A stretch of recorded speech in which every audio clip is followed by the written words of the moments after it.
Hello and welcome to How to Solve a Rubik's Cube in 30 Seconds. This has been an ongoing multi-part series on how to solve the Rubik's Cube in 30 seconds. This is additional moves for part 3. If you've been watching this series since the beginning, you know that we solve this Rubik's Cube different than other people solve it. We solve it using what I call the X's and O's method. And by that what I mean is that we put the X on every side, we solve the corners first, and then we solve the edges. In part 1, we learned on how to put an X on one side of the cube.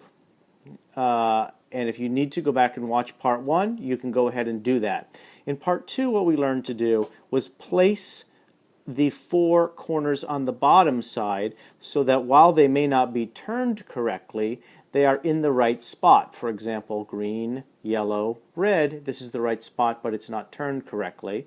Red, blue, yellow, correct spot, but it's not turned correctly. And then in part 3, I taught you a move that actually put the X on every side. By putting the X on this side of the cube, the opposite side of the step 1, you then have an X on every side. In part 1, I showed you a move where if you have one piece here that matched the centerpiece, I taught you how to do that. I also have additional moves where I taught you how to do it another variation on if you have one up here, and what happens if you have none of the centers matching. In this particular video, I'm going to show you what to do if you have two side-by-sides of the same colors matching. And I'm also going to show you what to do if you have two diagonals matching. Again, here's a cube with an X on the bottom, and it needs to have the corners turned to create the X on top. So I think I'll start with the diagonal. Put this aside. I'm going to show you how to solve all 4 sides when you have the diagonal.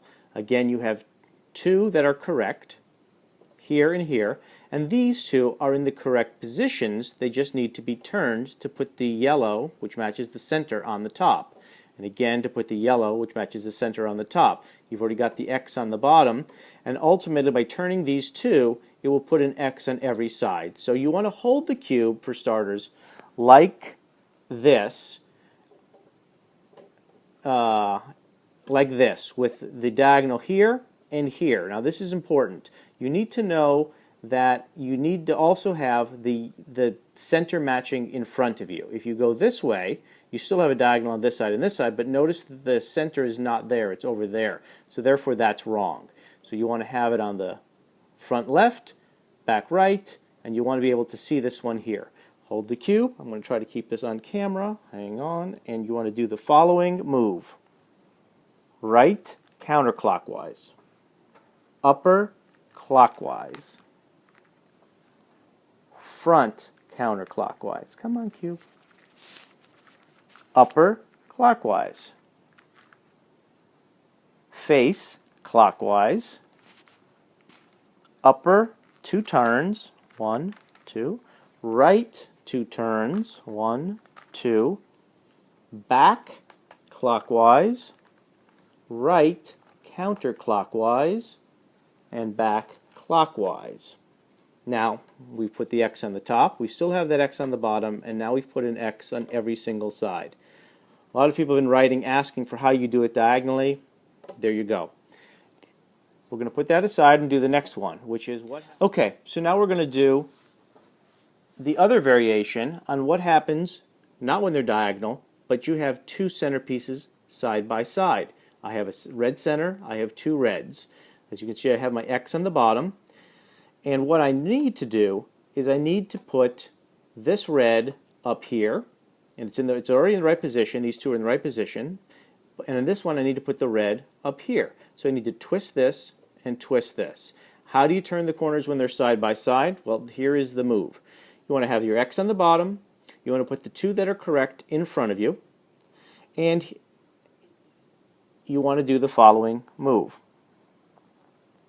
You want to have face clockwise, right counterclockwise, face clockwise, right counterclockwise, upper clockwise, right counterclockwise, upper counterclockwise, right twice, face twice.